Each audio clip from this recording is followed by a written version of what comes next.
Hello, it's me, and now I'm going to show you how to build this kind of drawbridge. First, you need to dig a hole that's 8 by 5 blocks and 4 blocks deep. Next, on this side, step 1 block away from the edge and 1 block up from the bottom, then place 3 blocks of obsidian. Obsidian is used because it doesn't get pushed and doesn't stick to slime blocks. Now let's build the flying machine. Place 2 slime blocks, then put an observer on top of them facing that way, and a sticky piston facing towards us. Now, from the piston, place 2 more slime blocks, then put an observer underneath and a sticky piston. Next, add 3 more slime blocks to these 2 slime blocks. Now, at the level of the slime blocks on the other side, place obsidian. Now let's check if our flying machine works. To do this, you can place a block in front of the observer. Next, we need to make our mechanism start automatically. To do this on this side in front of the observers, you need to place blocks or, for example, trapdoors so that they change when a button is pressed.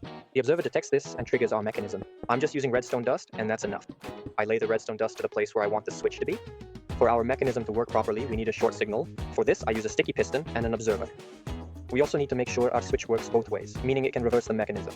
To do this, we lay down redstone dust again and place any blocks, just like shown in the video.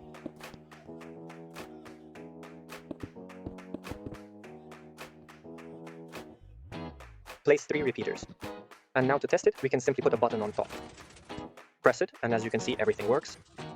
Next, we need to build 2 more identical flying machines. But don't forget to lay down the redstone dust first.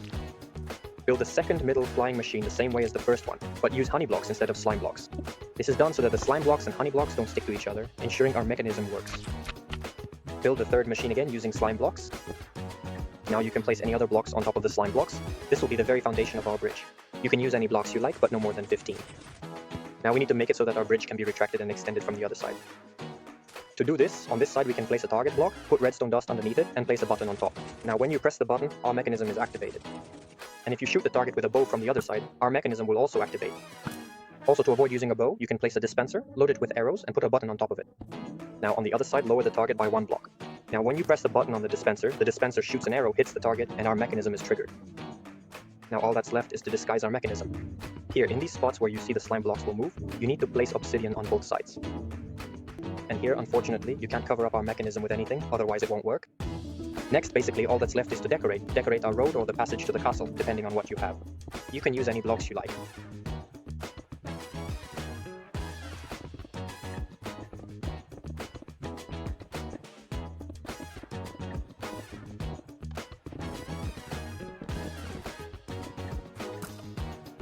If you liked it and found this mechanism useful, give it a like and subscribe to the channel.